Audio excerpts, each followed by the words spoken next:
Let's get educated. That's why we're here, to bring you the stories impacting K-12 classrooms and college campuses. It's time for a little education.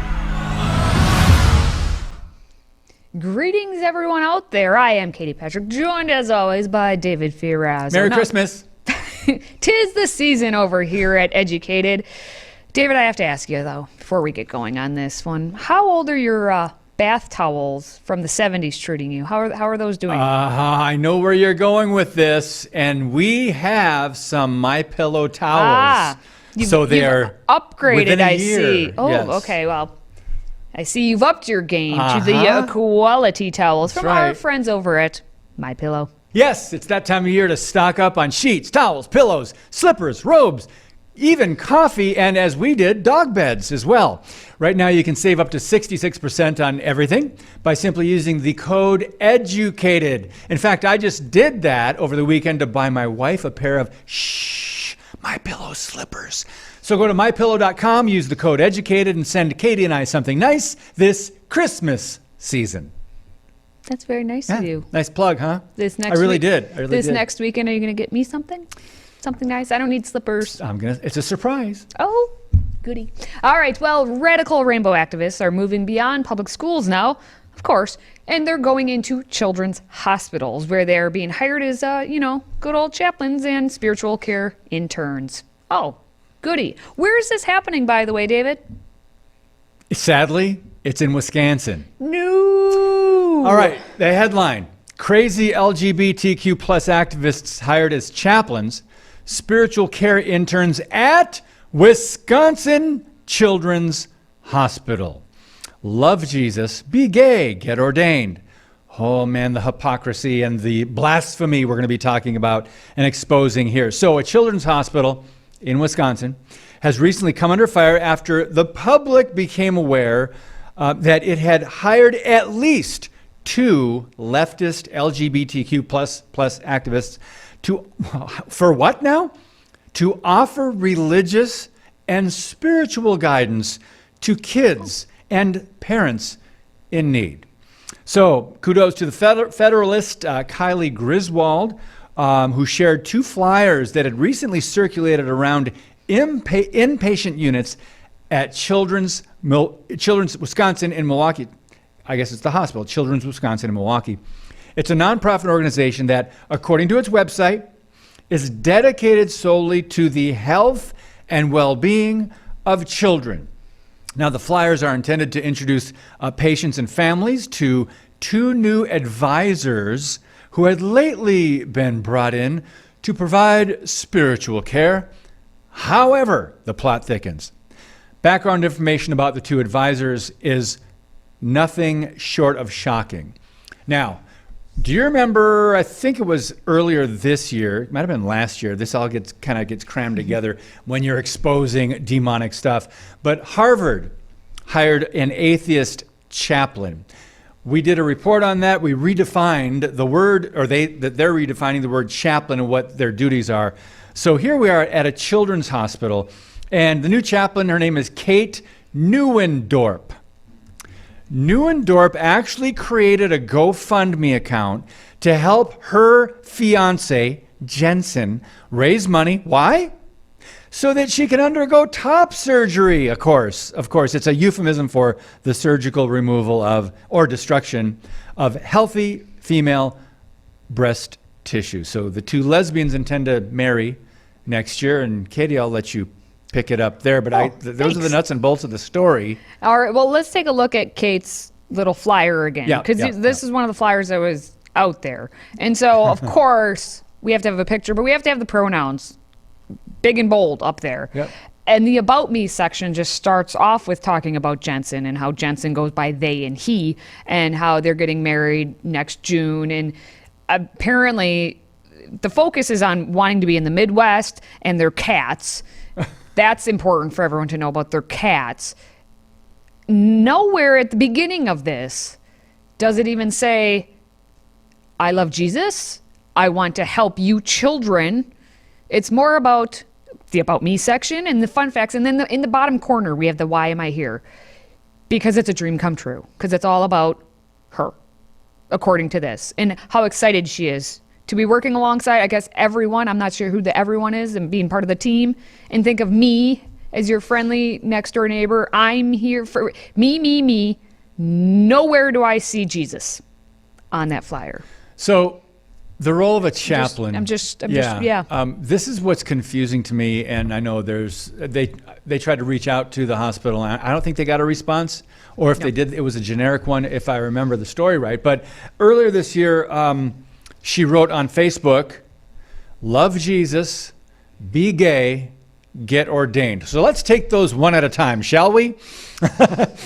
Love Jesus. I have no problem with that whatsoever, no matter who says that, who utters that.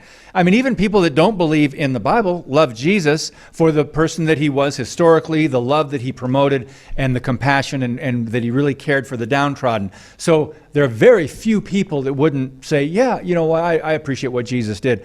But that doesn't say anything about her background or her theology. What's the next one? Be gay. Stop.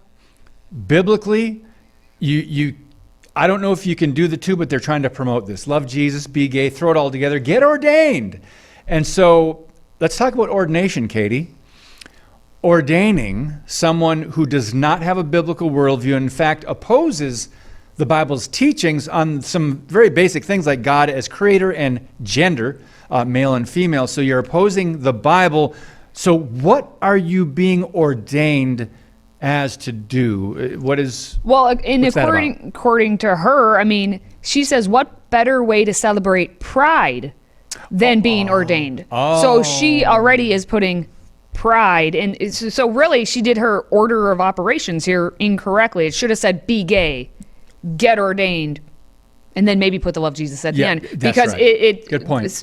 What better way to celebrate pride than being ordained? That's her mission. That's what she wants to do. It says, many thanks to my church and classes for being willing to stand for queer folks, being included in ministry, and for allowing me to follow God's call. Again, what should be first? Following God's call. And then it should be about you. Everything that I've seen so far from her, based on the information we have, is me, and then sprinkle in a little God at the end. It's all about I roll as well. KP, but you could be a chaplain. Put in your resume. Where I come from in my church, being female does not allow me to do that. But anyway, moving on. Okay, that's a topic for another time. That's a topic for another day. But back in June of 2021, the Christ Community Reformed Church in New York. Yes, Reformed and in New York. And New York. Put them together, and what do you get? You get the Reverend Kate Neuendorp, yeah. Right? They officially said on their Facebook that, yep, Kate was ordained. And the fact that Neuendorp and her fiance, their whole purpose is about having a GoFundMe to raise money so they can have surgery to cut things. You want that person being a chaplain at a children's hospital. What have we been talking about for months now? Goodness. What they are doing to our children physically. Yeah. Not even to mention the emotional trauma and everything else that comes with it, but the physical chopping of things. What is more blasphemous is one of the things they said, perhaps God is non-binary, and then God became a man. So they're saying, hey, transgenderism is cool. God did it. God became a man. They're alluding to the fact in John chapter 1, verse 14 says, the word Jesus, they're talking about Jesus, the word became flesh and dwelt among us. He was full of grace and truth. But the word became flesh. But that doesn't mean that Jesus was already here in the flesh and then he changed genders. No, that means the deity that created all things, that of heaven and earth and all mankind, came to earth as a human being, as a man. He didn't change genders, but they're trying to twist that. Anyway, we've got to move on. Still to come, as we just reported, the medical community is now going woke. And we have another example as nurses are now being trained to separate a patient's sex and gender using the same colorful genderbread person shown to 5-year-olds. Stay with us. If you have a smartphone, tablet, Roku, or Apple TV, consider downloading the FreedomProject Media app. It's 100% free and includes all of our weekly shows, plus lecture series, archive programs, and award-winning animated videos for families like the Presidential Minute, Battles of America, and heroes of the West. Don't rely on the social media giants to keep you informed. Simply download the Freedom Project Media app from your app store and allow notifications. And we'll let you know when a new video is ready.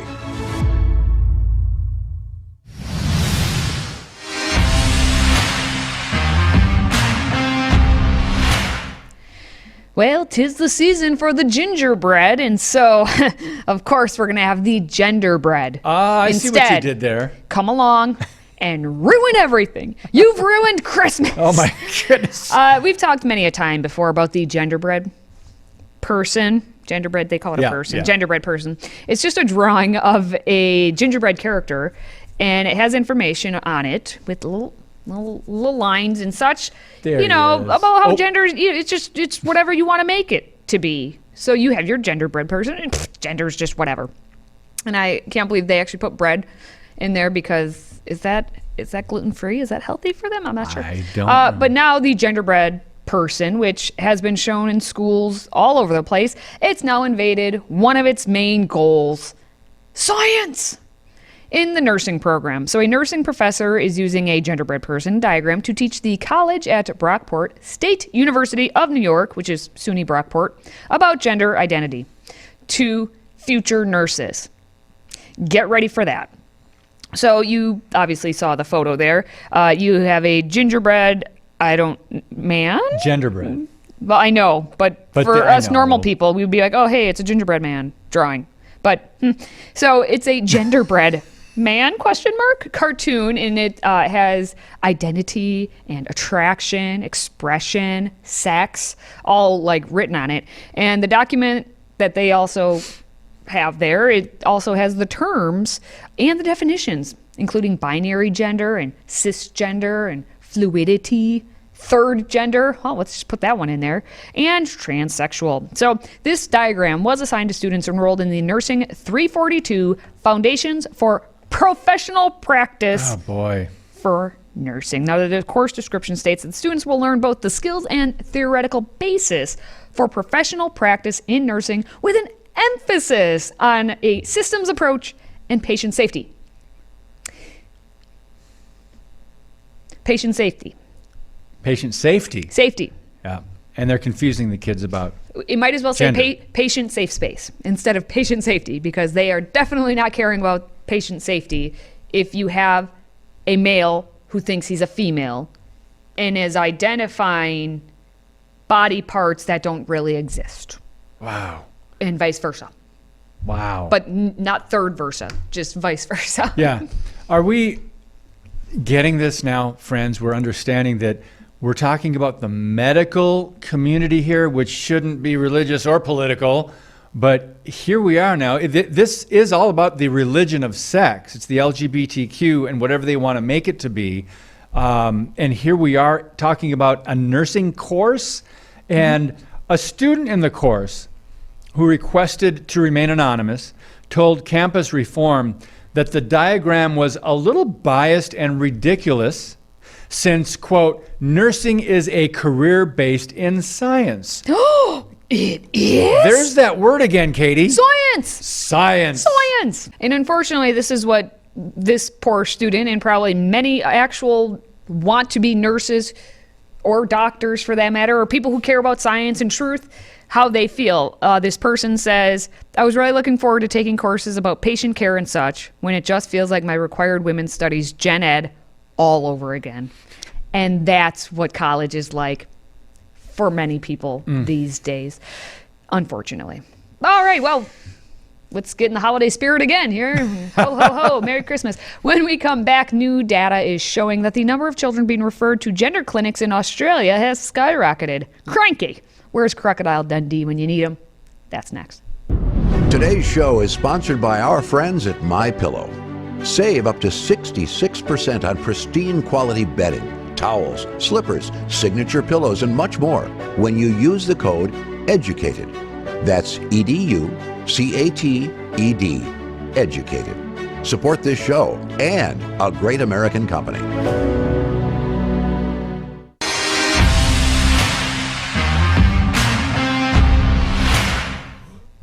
Hello. Down under, the kids are caring about changing their down unders. What? See how I did that one? Yes. That was it took me all of 2.2 seconds to think of that one. According to an investigation by the Daily Telegraph, the number of Australian adolescents referred to pediatric gender clinics has skyrocketed in recent years. And so, again, this is Australia, so you're going to probably say, well, that's not happening in America, but guess what? It is. Now, new data from the Freedom of Information Act or request that they put out there found that 2,067 minors were enrolled in public adolescent gender clinics in 2021. And that's representing an 880% increase from 2014 when 211 minors were enrolled. David, what has happened during that time that magically would make it increase at such a rate? 880% increase. From 211 to 2,067, right? And that's not, they're saying that that's when they were enrolled. Like, they are saying the actual number of minors who have received treatment for gender dysphoria in Australia is estimated to be much higher because it doesn't talk about any kids that were treated privately, like in private practice. And you would think there's probably actually a lot of families who went to private practice to work through this. Now, puberty blocker prescriptions, and we talk about those in the U.S. all the time now, in Australia peaked in 2019 with 624 minors receiving the drug, up 12,380% from 2014 when five children were prescribed puberty blockers. So again, David, what is happening? 2014, five literally children. One hand of children had puberty blockers, and now it's 624. Like, how does it increase that much? Now, the number did reduce down to 198 in 2021, and that's probably because of COVID, they're saying, And then in 2021, 204 adolescents were prescribed cross-sex hormones from pediatric gender clinics, a 656% rise from the 27 minors who had hormones in 2014. Again, David, what's going on? I don't understand. Is it all of a sudden just everyone is, yep, I need to be on puberty blockers now? Well, how about the promotion of it? How about the normalization of this? How about accommodating? How about children leading the way? Encouragement. Children leading the way. I'll never forget a 2017 article in, where was that? National Geographic. Ooh. It says, sometimes children lead the way. And so this, it looks like a 6-year-old young boy decided that he was a girl. So he started growing out his hair and started with his parents' approval apparently, to go through this. And so the mom, a year later, after she saw how happy he was, thinking that he was a girl, she started her own transition. That was in 2017. So even before that, there had to be some programming. There had to be some information out there in the public, some normalization of this gender surrender is what one of my pastor friends calls this. And so this is what we're seeing now. And these numbers, I've seen some information coming out of America. They aren't that radically different. And this is Australia. We know what happens in Europe doesn't stay in Europe. What happens in Australia doesn't stay in Australia.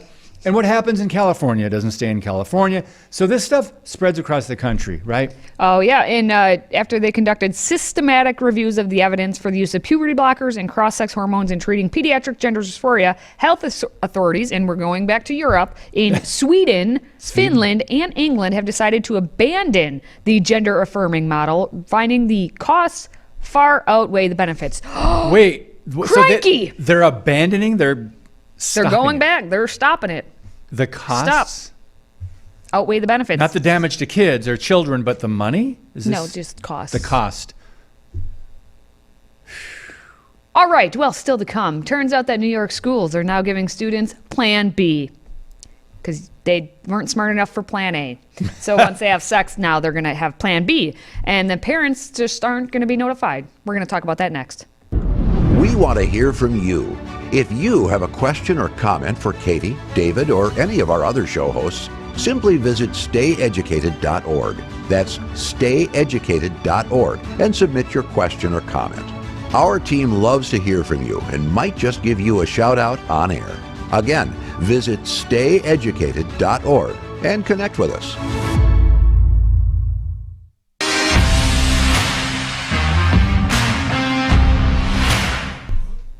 Well, we're back in New York City, in America, where schools supply students Plan B and more other things without, this is keywords, without parental notification. This is over at Libs of TikTok and other sources report. New York City's Department of Education has been providing birth control, such as the long-lasting shot, Depo-Provera. It's a Plan B emergency contraception and all, quote, pregnancy options to thousands of high school students in grades 9 through 12. Let's see, grades 9. I think you're 15 years old? 14, 15 16, through 17 and 18. Without keywords, without parental consent or notification, through the Connecting Adolescents to Comprehensive Health. It's called the CATCH program, Connecting Adolescents to Comprehensive Health. Katie? You know they made that on purpose to make it the CATCH program. I argue that is a horrific name to give it, considering what it's really about, but they are catching you when you're young, students. They just want you to trust them. They caught you. It's like, what's that Dateline, To Catch a Predator? Yep. That's what this is. They've caught you. So the CATCH program actually has been around for a while, 11, almost 12 years at this point. It was launched in 2011 during an unpublicized pilot in 13 city schools. Shh, they didn't want to publicize it. Uh-oh. They wanted to catch you secretly, like Pokemon. They got to catch them all. That's interesting, Now, by the way. during that year, New York had actually reported that in just 5 schools, 567 students had received Plan B tablets, and 580 students received the Reclipsin birth control pills. And that's according to the NYC's Department of Health, so you can find that stat. The schools also, of course, gave them condoms and pregnancy tests and all this other stuff. I'm sure with the help of Planned Parenthood, by the way. Oh, yes, yes, yes. Go Of on. course. Hey, it takes a village Yeah. to raise up, Okay, Hillary. not a village, because they're doing this instead. So these schools also provided the condoms, I said, and the pregnancy testing, but they failed to mention that almost 40 separate school-based health centers, those school-based health centers, as we talked about back in the Obama era. You know, I think we need to put health in quotes. Yes, I will. Health centers. Sorry. Health centers. Kind of like yes. science. And that Health health and science, we're air quoting now for everything. They gave out 12,721 doses of Plan B. And this was 10 years ago, right? This was 10, 11 years ago in 2011 to 2012, which was up from the year prior, which was 10,000 doses, and up doubled from the year prior to that in 2009, 2010. It was 5,000. So they just keep on keeping on. That's all they're doing. Yeah, that's what's happening. I love the poster. In New York City schools. Look at this poster that we just had up there. Did you know that? And look at the small print on the left there. It says, did you know that you can still prevent pregnancy after unprotected sex? So here you go, selling kids on sex again, selling them that you can do whatever you want. There will be no consequences. Just take a pill and get rid of the problem. It's a human life, but we're told now it's a problem to be dealt with, right? Rather than a blessing, as the Bible refers to life when a woman becomes pregnant, as a gift from God. Children are a gift. A pregnant woman is with child, according to the Bible, and according to thousands of years of history, with child. But not anymore. It's a problem to be dealt with. I just want to know if NBC is going to jump on board. The more you know. Did you know? All right. Well, if you are a fan of the show, which if you've stuck around this long, you clearly are. So please do your little thing there and like, comment, share the video if you're watching it on social media. And hey, please send us your feedback at stayeducated.org. And of course, don't forget, take advantage of that 66% off deal at the MyPillow. Get yourself some towels.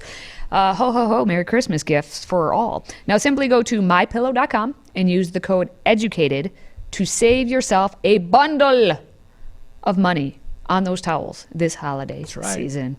Now for David and myself and our little mugs. Cheers. Ooh, cheers. Thank you for watching, listening, and supporting all that we do here. So until next time, stay educated.